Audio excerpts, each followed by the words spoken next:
Oh, hidup mana ni? Dari mayam mana? Dari jemaah mana? Yang mayam mana ni? Dan ni yang mayam mana? Oh, sayang.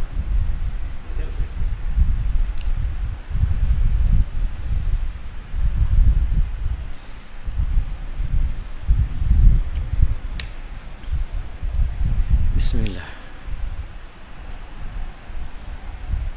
Alhamdulillah, bismillah.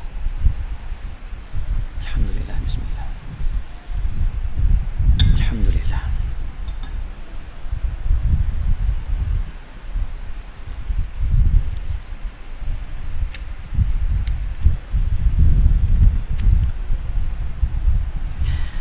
Bismillahirrahmanirrahim.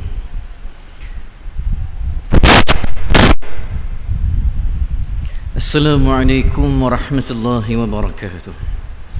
Alhamdulillah.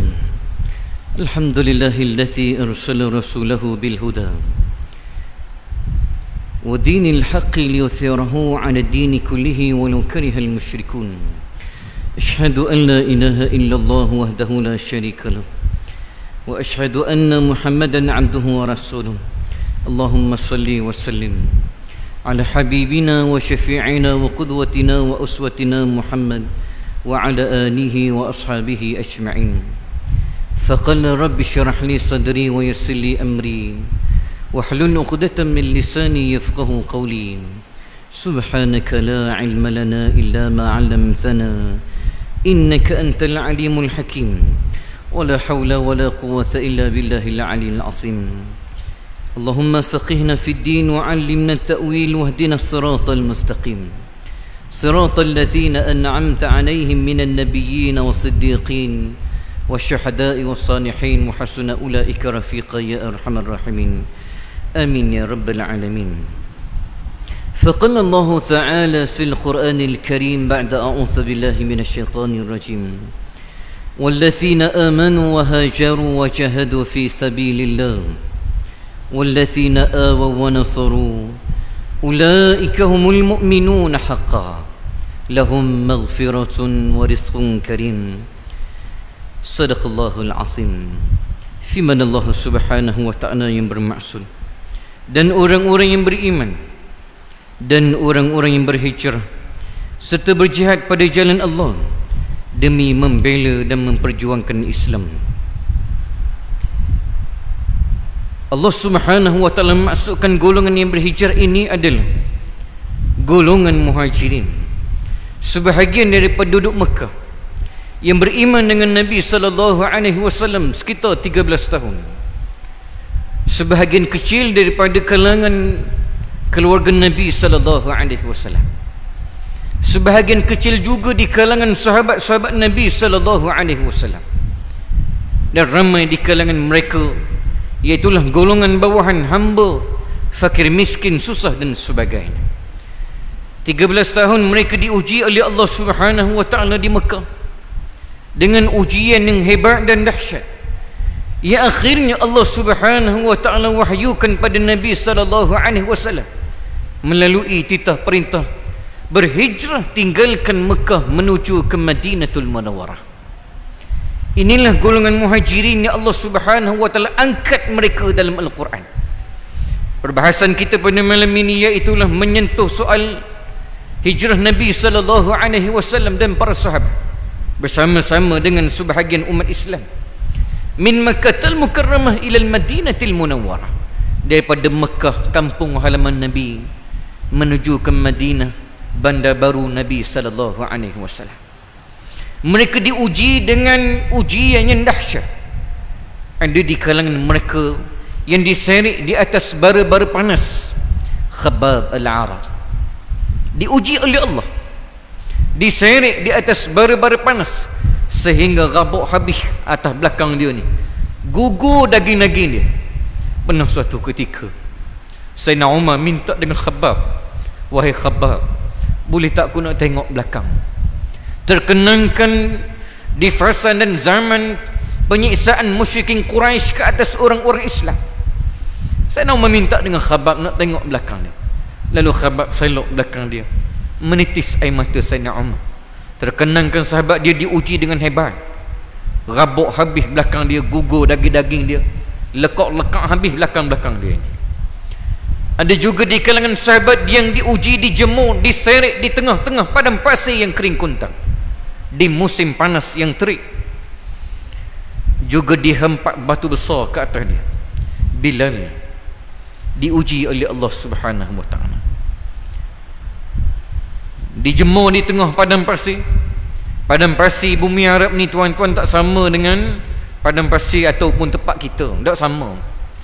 Saya pernah dengan sahabat-sahabat saya di Mesir satu masa dahulu. Kita buat latih tubi mengenangkan penyiksaan yang dilalui oleh sahabat-sahabat Nabi SAW. Di musim panas kita ajak sebahagian sahabat-sahabat kita pakat buat latih dulu bagaimana perik jerih sahabat-sahabat lalu dalam memperjuangkan Islam ini. Sebelum balik ke Malaysia, kami berkumpul di Patah di tengah musim-musim panas tuan-tuan. Tak sama dengan tempat kita. Bila panas yang terik, permukaan pasir ni jadi sekeping, panas sangat sampai jadi pasir jadi sekeping. Jadi kalau kita pijak tu macam terepih, khepmah gitu. Dia tak jadi jereluh gitu macam pasir pak kita, tak begitu. Konongnya nak baring atas padang pasir, nak rasa bagaimana sahabat-sahabat Nabi rasa. Baru cak lipas saja tuan-tuan, tak tahan dah, boleh menecuh tapak kaki kita ni. Panah ni setara dengan tapak kaki dah, apatah lagi dengan kulit biasa nak buah atas belakang ni. Kita baring sajalah, tak selok baju, selok sikit je tak tahan. Ambil juga batu 2-3 butir buah atas dada kita. Nitih mata kita tuan-tuan. Terkenangkan bagaimana sahabat Nabi SAW lalu, sehingga membela Islam hari ini kita menikmati bersyariat Islam dengan senang, aman, damai kita tuan-tuan, hasil perjuangan mereka. Ada juga di kalangan mereka diuji oleh Allah Subhanahu wa ta'ala, diboikot makanan ke atas mereka. Umat Islam di zaman Nabi pernah melalui fasa boikot. Musyrikin Quraisy tak bagi makan pada dia, tak jual makan pada dia ni. 3 tahun umat Islam diuji tak ada makanan, lapar belaka. Sebahagian sahabat besar, termasuklah Sayyidina Hamzah, Sayyidina Umar, Sayyidina Ali dan sebagainya, sahabat-sahabat yang gagah perkasa ni. Ini gagah ni tuan-tuan. Sayyidina Hamzah pernah satu masa orang mengadu pada dia, "Ya Abu Ummarah, wahai Abu Ummarah." Abu Ummarah ni gelaran pada Sayyidina Hamzah. Nuh, mu sedar tak lagi, mu tahu tak anak saudaramu Muhammad diseksa oleh Abu Jahal di hadapan Kaabah. Hamzah dengar tuan-tuan, terus Hamzah pecuk kuda dia menuju ke hadapan Kaabah.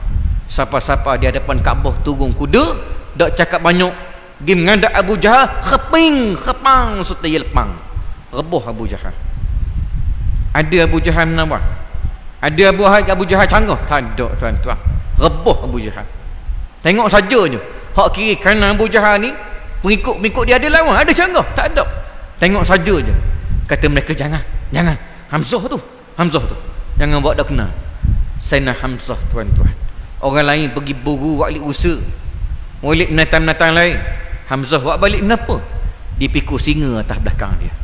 Setara ni Hamzah tuan-tuan. Sayyidina Umar gagah perkasa juga. Di masa hijrah, Sayyidina Umar berdiri di hadapan orang-orang musyrikin Quraisy, di hadapan Kaabah. Ya ma'syarul Quraisy, wahai ahli-ahli Mekah, wahai orang-orang Quraisy, sesungguhnya hari ini aku nak berhijrah tinggalkan Mekah menuju ke Madinah, menyahut seruan Allah dan Rasul. Siapa hak berani lawan? Siapa hak berani halang aku ni? Hak mana nak bini dia jadi janda? Hak mana nak anak-anak dia jadi yatim? Sila halang aku berhijrah menuju ke Madinah. Ada orang halang dia? Tak ada tuan-tuan, tak ada. Persoalan saya adalah, kenapakah sahabat-sahabat besar ini dia tidak boikot ataupun tidak serang musyrikin Quraisy di zaman fasa boikot ke atas orang Islam ini? Lapar habis orang-orang Islam ini. Asal apa dia bagi serangnya?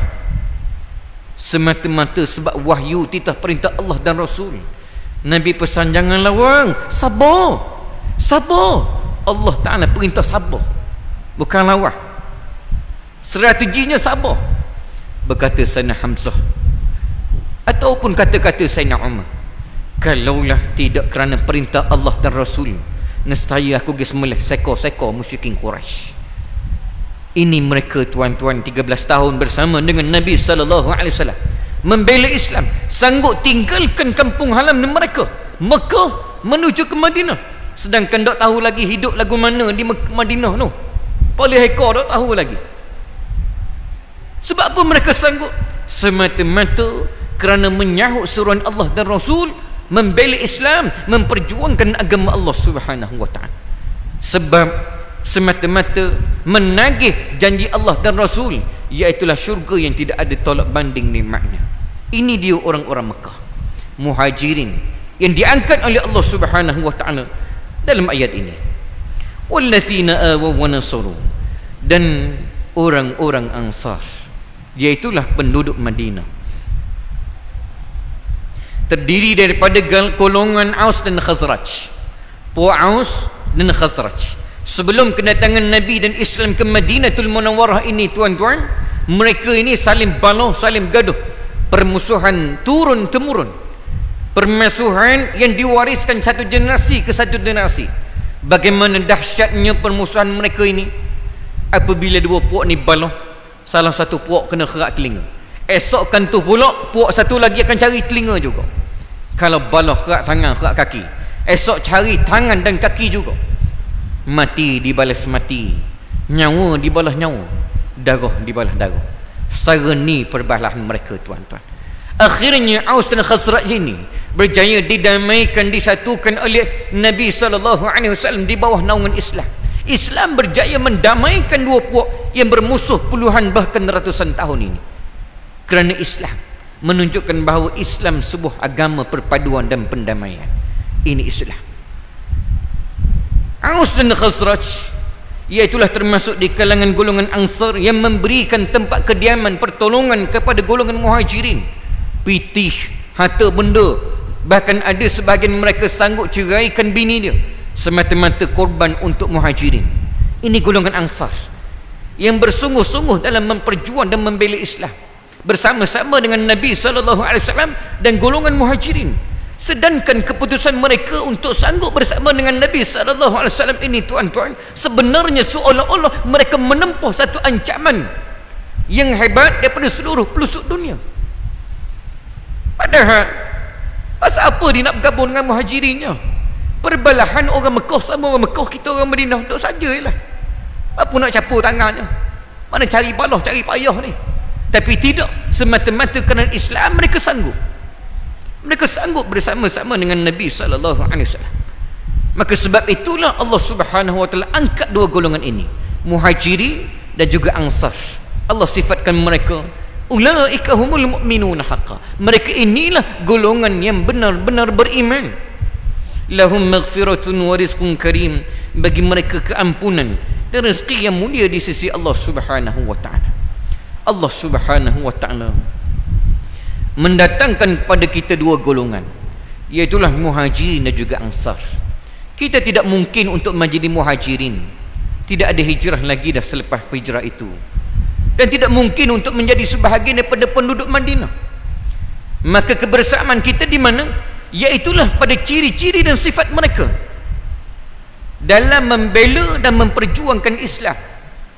Sekalipun ayat ini menceritakan di zaman Nabi SAW, tapi ayat ini juga ditujukan kepada kita, bagi umat akhir zaman yang meniru mengikut contoh sifat dan ciri-ciri Muhajirin dan juga Ansar ini dalam membela dan memperjuangkan Islam, berhak juga menerima sama sebagaimana mereka ini.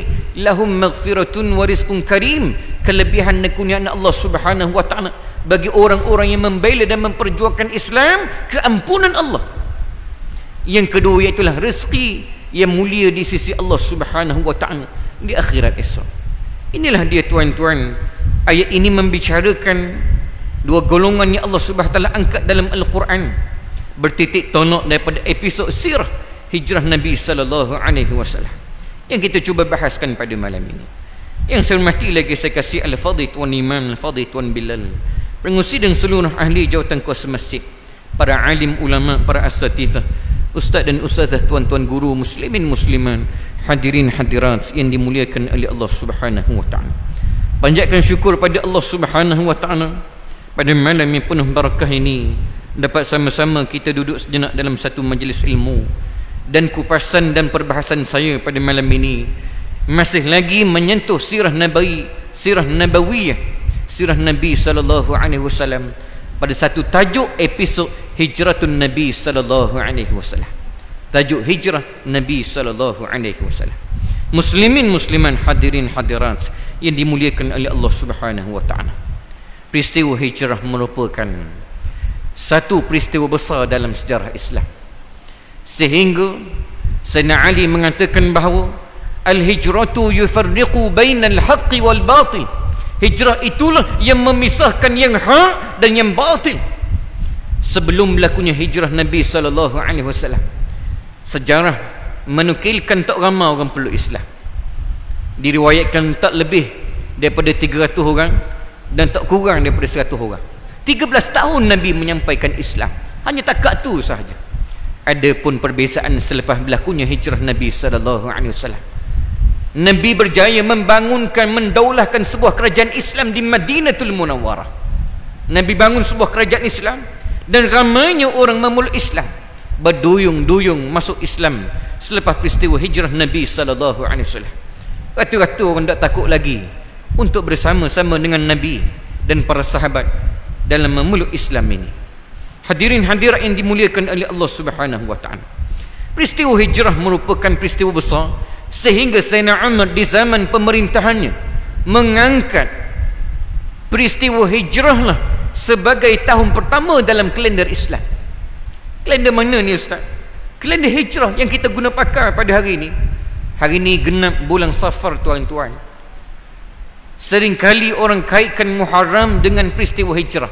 Masuk saja Muharram, terus saja ada program Ma'al Hijrah. Soalan saya adalah, adakah benar Muharram itu bulan hijrah Nabi sallallahu alaihi wasallam? Sebenarnya Muharram bukan bulan hijrah. Hijrah berlaku di bulan Safar. Pada tanggal 28 Safar, Nabi keluar daripada rumah dia menuju ke rumah Abu Bakar, ajak Sayyidina Abu Bakar menuju ke Madinatul Munawwarah dan transit sekejap dalam Gua Thur sekitar 2 ke 3 malam. Bulan Safar berlaku hijrah ini. Baik, ada pun di zaman Sayyidina Umar, apabila Islam berjaya meluaskan kuasanya, luasnya kuasa Islam ini sampai 2/3 dunia dalam genggaman pemerintahan Sayyidina Umar, sampai ke benua Eropah, sampai di Spanyol. Islam bertapak di bumi Spanyol dan memerintah Spanyol sekitar 800 tahun lebih tuan-tuan, hampir 1000 tahun lebih. Lama tu. Kita tak tahu sejarah ini. Ramai orang Islam di Spanyol satu masa dulu. Sampailah membawa ke benua Afrika, sampai ke Mesir. Oleh yang demikian Sayyidina Umar buat satu kalender Islam. Supaya apa? Supaya mudah dalam persuratan ini. Lalu diangkatlah peristiwa hijrah menjadi tahun pertama dalam kalender Islam. Besarnya peristiwa hijrah ini. Apa maknanya 1444 H ini ataupun disebut hijrah? Maknanya telah 1444 tahun sudah peristiwa hijrah Nabi sallallahu alaihi wasallam itu berlaku. Nak sebutnya tuan-tuan, besarnya peristiwa hijrah Nabi sallallahu alaihi wasallam ini. Kembali pada topik utama kita pada malam ini. Nabi sallallahu alaihi wasallam keluar daripada rumahnya di tanggal 28 Safar. Nabi menuju ke rumah Abu Bakar.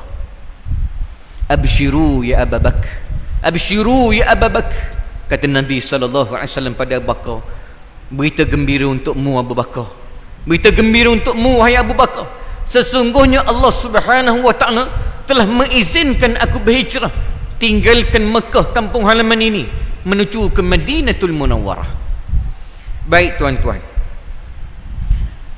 yang pertama iaitulah Sayyidina Abu Bakar ini sebenarnya dia ni nak berhijrah, tinggalkan Mekah ini awal-awal lagi. Dulu lagi Abu Bakar ini nak pergi berhijrah, tinggalkan Madinah, tinggalkan Mekah ini. Abu Bakar minta izin Nabi sallallahu alaihi wasallam. Ya Rasulullah, ya Rasulullah, izinkan aku nak berhijrah, izinkan aku nak berhijrah. Kata Abu Bakar. Nabi kata, sabar wahai Abu Bakar, sabar wahai Abu Bakar. Moga-moga Tuhan teman, Tuhan kurun, moga-moga Tuhan hantarkan kamu dengan seorang teman. Kata Nabi, moga-moga Tuhan kirimkan seorang teman untuk kamu berhijrah. Di sinilah Sayyidina Abu Bakar dia berdetik, tuan-tuan. Sayyidina Abu Bakar kata, mudah-mudahan teman itu mulah Abu Bakar. Ini doa Abu Bakar. Kemudian akhirnya benar Allah Subhanahu wa taala memakbulkan doa Abu Bakar. Rasulullah sallallahu alaihi wasallam ajak Abu Bakar menemaninya menuju ke Madinatul Munawwarah. Lalu Sayyidina Abu Bakar radhiyallahu anhu mengerahkan semua anak-anak dia terlibat sama dalam pembelaan Islam ini, mengaturkan strategi yang hebat. Asma, anak dia, dan juga Aisyah ditugaskan untuk menghantar makanan. Ada juga sebahagian anak dia lelaki memadamkan tapak kaki unta dan diu dia. Sayyidina Abu Bakar, tuan-tuan, diwayatkan berjalan dengan Nabi menuju ke Gua Thur ini, jalan jengkek-jengkek, jalan jinjik-jinjik, supaya nak hilangkan tapak kaki ini. Sayyidina Abu Bakar lalu menuju ke Gua Thur bersama-sama dengan Nabi SAW. Satu masa dulu, tuan-tuan, saya pernah singgah di Mekah. Ajak saing-saing saya. Saya kata, aku nak kenal Gua Thur, mu tolong bawa aku tunjuk Gua Thur. Sahabat saya bawa saya panjat Gua Thur, tuan-tuan.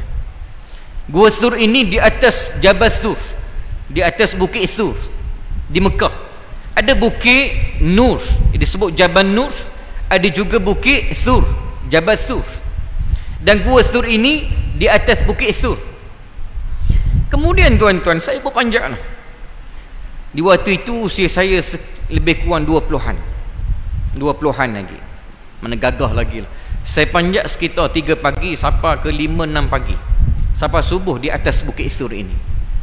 Letih, tuan-tuan, tinggi. Sampai saya mengeluh, kata pada sahabat saya, tinggi sungguh Gua Thur ini, macam mana Nabi panjat. Leluh doha, tuan-tuan, doha leluh ni hampir 3 jam.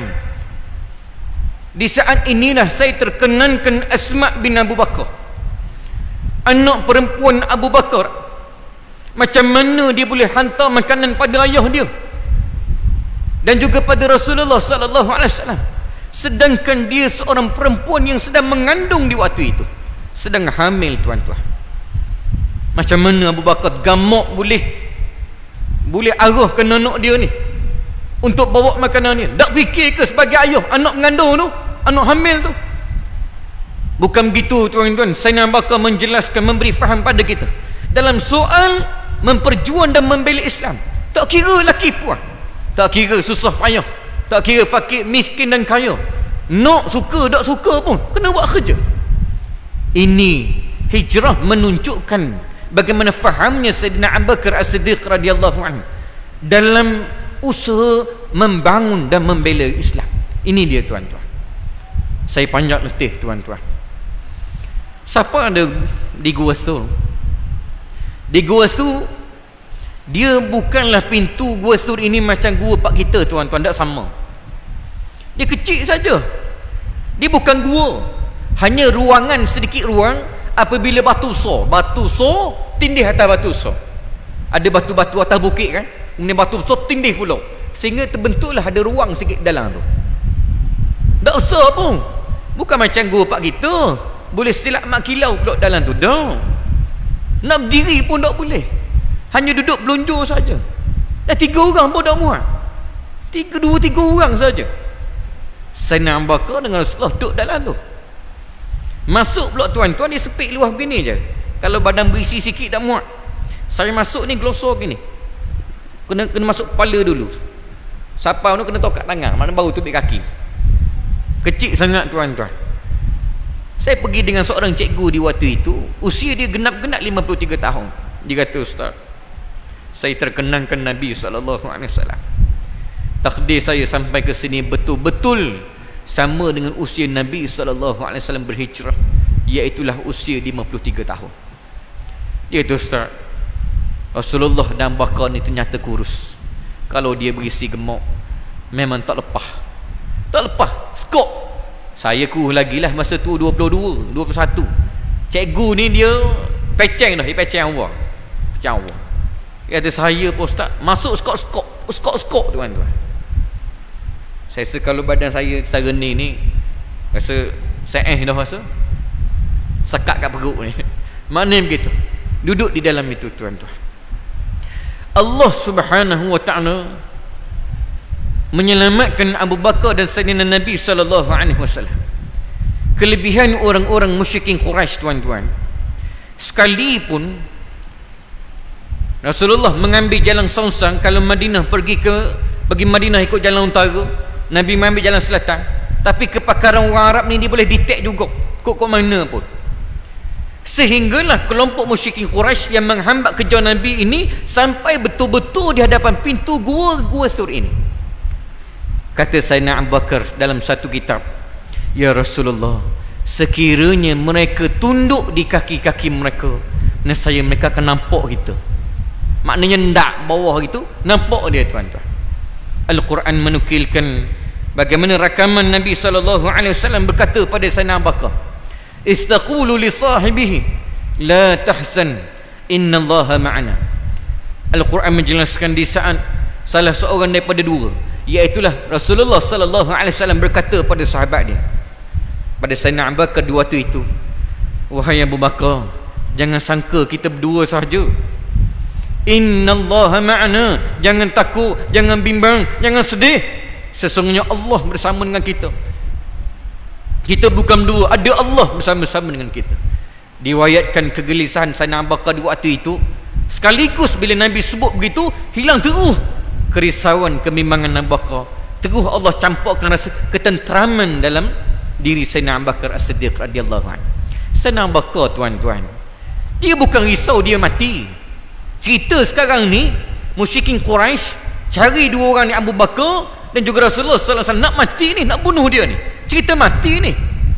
Sayyidina Abu Bakar dah kisah pun dia mati, sebab bagi dia tak luar apa pun kalau dia mati.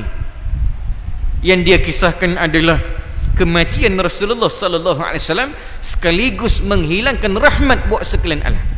Ni dia bimbang-bimbang sangatnya. Allah Subhanahu wa taala menyelamatkan mereka berdua ini. Allah perintahkan laba-laba buat sarang di hadapan pintu gua ini, sebab dia kecil saja tuan-tuan. Sarang ni sarang yang lama. Laba-laba buat sarang baru tapi pukat lama. Baru buat sarang tapi pukat hak lama. Sebab di kalangan kelompok musyrikin Quraisy ini adanya pakar laba-laba. Dia tahu berapa lama ni pukat labah ni lama mana. Bila salah seorang daripada mereka nak masuk, kata seorang ni, mu jangan masuk lah, jangan masuk, Muhammad tak lahir lagi, labah-labah ni buat sarang dah. Betul tuan-tuan, memang labah-labah ni buat pukat yang lama. Maknanya forensik ni bukan zaman kita saja. Dulu ada dah orang-orang dulu, kehebatan orang dulu ada, dan banyak kelebihan-kelebihan orang Arab ni, banyak. Ada di kalangan mereka yang tengok tai unta saja tahu dah ni unta orang Madinah ni. Tengok biji tamar, ni tamar Mekah, tahu dah. Bahkan di kalangan sahabat pun ada. Sayyidina Umar, di zaman Sayyidina Umar dalam peperangan Badar, di saat Nabi SAW tunggu ke satu kawasan ini, kata Sayyidina Umar, ya Rasulullah, mengikut firasat aku ni, Sayyidina Umar tengok dengan kepakaran dia, tengok alam sekitar ni, Abu Sufyan tak lalu kot ni, Abu Sufyan lalu kot Badar. Akhirnya Nabi pergi kot Badar, benar Abu Sufyan lalu kot Badar, cuma terlepas dah. Ada kepakaran orang Arab, termasuklah sahabat-sahabat Nabi SAW. Baik tuan-tuan, kemudian selamatlah Nabi SAW dengan Abu Bakar dan terus menuju ke Madinatul Munawwarah. Berjalan menuju ke Madinah, dalam masa yang sama Abu Jahal mengisytiharkan, menawarkan pada musyrikin Quraisy, sesiapa yang berjaya menangkap Muhammad sama ada hidup ataupun mati, ganjarannya adalah 100 ekor unta. Besar ni tuan-tuan, 100 ekor unta. Seekor unta berapa ribu dah hari ni? Kita bos 10,000 dah kalau 100 ekor unta. Boleh kira lah, besar ni. 100 ekor unta bagi siapa yang berjaya menangkap Muhammad sama ada hidup ataupun mati. Tawaran ini disambut baik oleh Suraqah. Suraqah seorang pahlawan Mekah yang hebat. Dia pacu kuda laju, memanah yang tepat, pakar padang pasir. Sekalipun Nabi dan Abu Bakar As-Siddiq radhiyallahu anhu mengaturkan strategi yang hebat, mengambil jalan selatan, tak ambil jalan utara, ambil jalan selatan, tetap Suraqah berjaya mendetek Nabi. Boleh detek juga, boleh kesan Nabi. Sampailah Suraqah berjaya hambat Nabi dan Abu Bakar As-Siddiq radhiyallahu anhu. Siapa rapat jumpa nampak Abu Bakar dengan Rasulullah sallallahu alaihi wasallam. Sayyidina Abu Bakar diriwayatkan tuan-tuan, semasa perjalanan kejap-kejap duduk depan, kejap-kejap duduk belakang, kejap-kejap duduk kiri, kejap-kejap duduk kanan. Kata Rasulullah, ya Abu Bakar, pasal apa sekejap mu duduk depan, sekejap mu duduk belakang, sekejap mu duduk kanan, sekejap mu duduk kiri, pasal apa?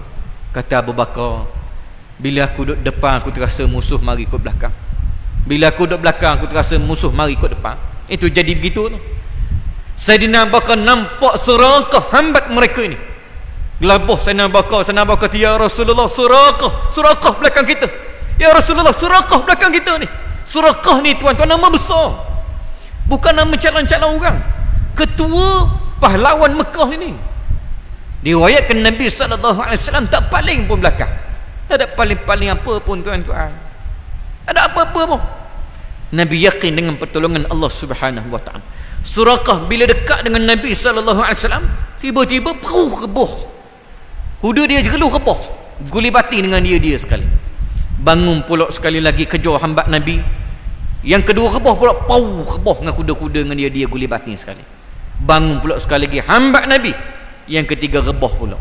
Bila rebah ketiga kali ini tuan-tuan, sedarlah Suraqah bahawa dua insan ini dilindungi oleh Tuhan dia. Tak boleh buat apa-apa dah ni, tak boleh buat apa-apa dah. Jadi dia teringat tawaran Abu Jahal tu, rasa mepi lah, tak ada harapan dah. Suraqah bijak orang dia, dia tahu dah tawaran Abu Jahal tak boleh dah. Dia buat tawaran dengan Nabi SAW pula. Dari jauh dia panggil, ya Muhammad, wahai Muhammad, apakah tawaranmu sekiranya aku memberikan jaminan perlindungan keselamatan sepanjang perjalananmu menuju ke Madinah ni? Maknanya apa ini? Suraqah diminta offer dengan Nabi. Nak tahu kenapa kalau aku cover lain ini? Aku cover lain. Mana-mana musyrikin Quraisy yang menghambat Nabi kok ni, aku akan cover lain. Janji Nabi SAW pada Suraqah, dipakaikan dua gelang Raja Kisra untukmu. Suka Suraqah. Nabi berjanji dua gelang Kisra, dua gelang Raja Parsi di waktu itu. Kalau tengok seimbas lalu tuan-tuan, janji Nabi ni macam pelawak betul-betul. Mana mungkin nak ambil gelang Raja Kisra, dua kuasa besar dunia, sedangkan Islam kerajaan pun tak ada lagi di waktu itu. Mana mungkin? Tapi Suraqah percaya, suka Suraqah. Suraqah balik, sehingga benar Suraqah cover lain. Sampailah Nabi dan Abu Bakar ke Madinah dengan selamat tuan-tuan. Mana-mana musyrikin Quraisy mari ikut jalan ni, Suraqah kata jangan mari ya, jangan mari, jangan cari aku ni, tak ada Muhammad, tak ada kau ni. Orang tanya, mu siapa? Aku Suraqah. Orang dengar nama Suraqah, oh kalau Suraqah rasa cara, kalau dia tak jumpa kita semua telah, sebab dia ni pakar padang pasir. Nabi sampai ke Madinah, disambut meriah oleh orang-orang Madinah. Sambut meriah tuan-tuan, ramai sambut Nabi. Maka riwayatkan dalam kitab, penduduk Madinah yang telah beriman, Nabi tak ada lagi beriman dah, ramai tunggu Nabi. Seminggu awal lagi tunggu di gerbang pintu utama Madinah. Bila tibanya Nabi SAW, pakak suka belaka tuan-tuan, suka mereka ini. Riwayatkan mereka siap bersyair lagi, tala'al badru alaina min thaniyatil wada. Disambut dengan meriah Nabi SAW. Nabi membangunkan Masjid Quba, kemudian Nabi membangunkan Masjid Nabawi. Kembali pada cerita Suraqah. Bilakah janji Nabi SAW pada Suraqah tertunai? Bila pula janji Nabi ni, Nabi berjanji dengan Suraqah tertunai? Bila janjinya? Di zaman Nabi SAW tidak berlaku lagi, sehinggalah Nabi SAW wafat. Dinaik pula khalifah pertama, iaitulah Sayyidina Abu Bakar. Dan Abu Bakar pun tak tertunai lagi janji ini, sehinggalah Nabi dah mati. Sayyidina Abu Bakar pun mati dah, Nabi mati dah, Sayyidina Abu Bakar pun mati dah. Dua-dua yang ada dalam peristiwa hijrah ni mati dah tuan-tuan, tak tertunai lagi. Akhirnya di zaman Sayyidina Umar ibn Khattab radhiyallahu anhu, Islam berjaya menewaskan kuasa besar dunia di waktu itu, Parsi. kalah kerajaan Parsi di waktu itu dalam satu peperangan Qadisiyah. Tentera Islam sekitar 30,000 bala tentera Islam berdepan dengan sekitar 200,000 bala tentera Parsi, yang akhirnya kemenangan berpihak pada Islam secara bergaya. Di waktu itu jatuh tumbangnya kerajaan Parsi, salah satu daripada kuasa besar dunia. Menangnya Islam, harta ghanimah banyak harta ghanimah. Sahabat-sahabat buat balik ke Madinah. Sayyidina Umar bila tengok harta ghanimah banyak, lalu Sayyidina Umar terpandang 2 gelang Kisra, 2 gelang Raja Kisra. Sayyidina Umar terkenangkan janji Nabi SAW pada Suraqah. Lalu Sayyidina Umar tanya, Aina Suraqah? Aina Suraqah? Di mana Suraqah? Di mana Suraqah? Suraqah tampil, wahai Amirul Mukminin, aku Suraqah. Sayyidina Umar tanya, ya Suraqah, masihkah kau ingat janji Nabi SAW padamu ni? Suraqah kata, ingat. 2 gelang Raja Kisra. Lalu Sayyidina Umar sambil memberikan 2 gelang Kisra pada Suraqah ini, Sayyidina Umar menitiskan air mata. Benarnya janji Nabi SAW. Sekalipun Nabi berjanji di waktu itu Islam tidak ada lagi, kerajaan Islam belum berkuasa, tapi tengok benarnya janji Nabi SAW. Sayyidina Umar bagi pada Suraqah. Sayyidina Umar bersuruh, pakar. Suraqah pakar. Sayyidina Umar, Suraqah pakar. Riwayat pertama mengatakan gelang Kisra. Riwayat yang kedua mengatakan baju Raja Kisra dan mahkota dia. Baju ni bersulangkan emas intan beliang, termasuklah mahkota ni besar tuan-tuan, ada beliang penuh. Baju sutra. Lepas pakar tu, Sayyidina Umar kata, Suraqah jalan pergi hujung tu. Oh, saya Suraqah jalan. Lepas apa hujung, patah balik pergi hujung tu pula, patah balik. Jalan canggung sekali tuan-tuan, pakai baju raja. Sambil berjalan tu, sahabat-sahabat yang ada waktu tu habis gelak ketawa, suka pada Suraqah. Pasal apa tuan-tuan? Pasal dak sekung dengan Suraqah. Pakaian seorang Arab yang pakar di padang pasir, tiba-tiba pakai baju raja ni, dak sekung, dak masuk pun dia. Sahabat-sahabat pakat gelak ketawa belakang, malu Suraqah. Lepas siap semua sekali, Sayyidina Umar kata, Suraqah, pecah semula, bagi ke aku. Sayyidina Umar minta balik. Marah Suraqah, wahai Amirul Mukminin, Khalifah, pasal apa ni? Rasulullah berjanji dengan bagi aku kan? Pasal apa mu tak mula? Tak boleh, kata dia. Sayyidina Umar kata, ya Suraqah, Rasulullah SAW berjanji dipakaikan 2 gelang Kisra. Pakar aja, bukan bui, pakar saja. Ini satu penghargaan besar dah tuan-tuan. Besar dah tu, boleh pakai baju Raja Kisra dan mahkota dia. Macam kita tengok pemain bola dah tu. Lepas main bola, padahal peluh jeruk dia ni, dia pecah baju, berebut orang nak baju dia ni. Ini satu penghargaan besar pada Suraqah. Suraqah di waktu itu telah peluk Islam tuan-tuan. Inilah benarnya janji Nabi SAW. Sehingga Nabi SAW sampai ke Madinah, lalu membangunkan sebuah kerajaan Islam.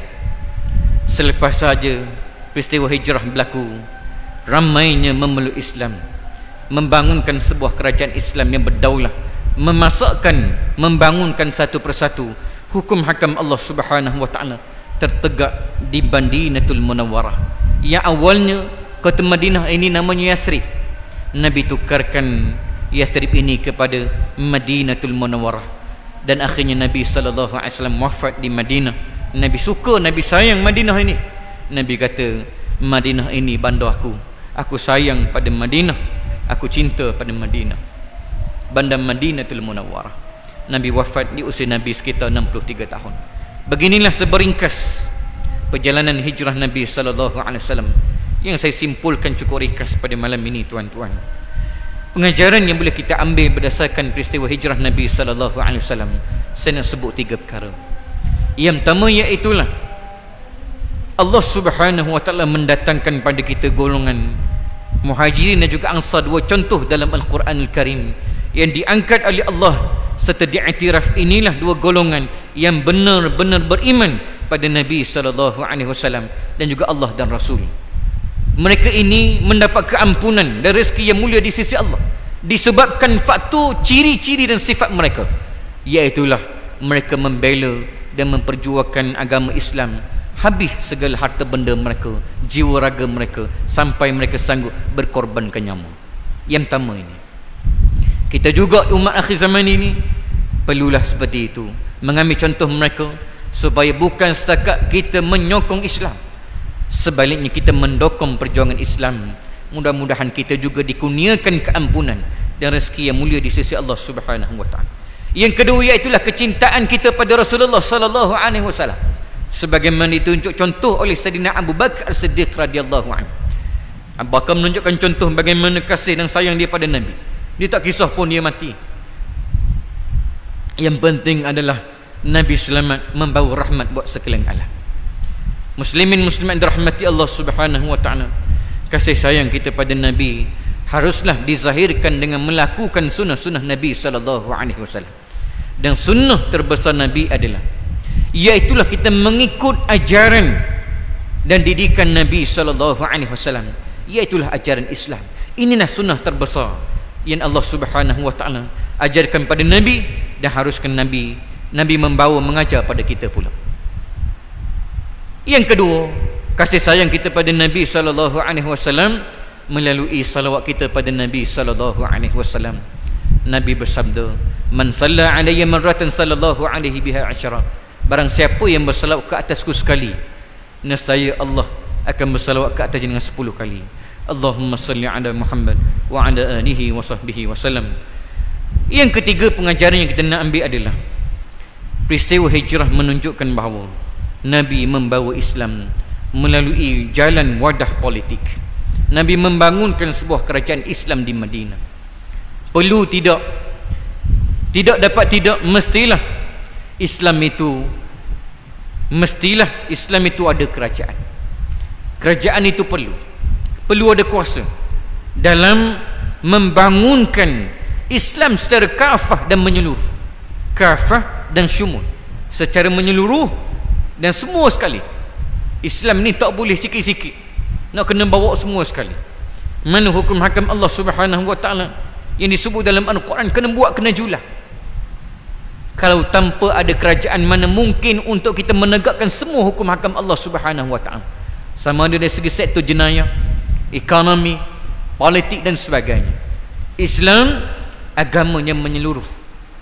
Islam agama perpaduan. Islam agama yang menyelamatkan manusia dunia dan juga akhirat. Perlunya di kerajaan bukan setakat kita sahaja nak masuk syurga dan keluarga kita. Kita nak semua sekali, semua orang kat kampung kita, semua negeri kita, semua negara kita, dan semua seluruh dunia ni, kita nak supaya menerima Islam. Kasih dan sayang kita pada seluruh orang Islam ini, tuan-tuan, tidak ada tolaknya. Satu masa Nabi tengok seorang jenazah Yahudi nitah depan dia, orang usun jenazah Yahudi. Nabi melahirkan sesedih dia. Kata Nabi sallallahu alaihi wasallam, kata Nabi, seorang daripada umatku telah masuk neraka. Sedih Nabi. Seorang daripada umatku telah masuk neraka. Maknanya bagaimana Nabi nak semua sekali ni, tuan-tuan, menerima Islam dan beramal, berakhlak dengan Islam, di mana Allah Subhanahu wa taala menjanjikan Islam itulah jaminan selamat dunia dan juga selamat akhirat. Wala tamutunna illa wa antum muslimun, dan jangan sesekali engkau mati melainkan hanya dalam keadaan Islam. Islam adalah sebuah agama yang menyelamatkan keseluruhan manusia dunia dan juga akhirat. Inilah kesimpulan yang boleh kita buat berdasarkan peristiwa hijrah Nabi sallallahu alaihi wasallam yang saya cuba ringkaskan pada malam ini. Saya setakat itulah dulu perkongsian ringkas saya berdasarkan peristiwa hijrah Nabi sallallahu alaihi wasallam pada malam ini. Mudah-mudahan Allah Subhanahu wa taala merahmati dan membangunkan kita bersama-sama dengan Nabi sallallahu alaihi wasallam esok insya-Allah. Setakat itu dulu aku qauli hadza wa astaghfirullahal azim li wa lakum. Wassalamualaikum warahmatullahi wabarakatuh. Bismillahirrahmanirrahim. Allahumma arhamna bil Qur'an waj'alhu lana imaman wa nuran wa hudan wa rahmah. Allahumma tsakkirna minhu ma nasina wa 'allimna minhu ma jahilna warzuqna tilawatahu ana al-laili wa atrafan nahar waj'alhu lana hujjatan ya rabbal alamin walhamdulillahi rabbil alamin. Assalamualaikum warahmatullahi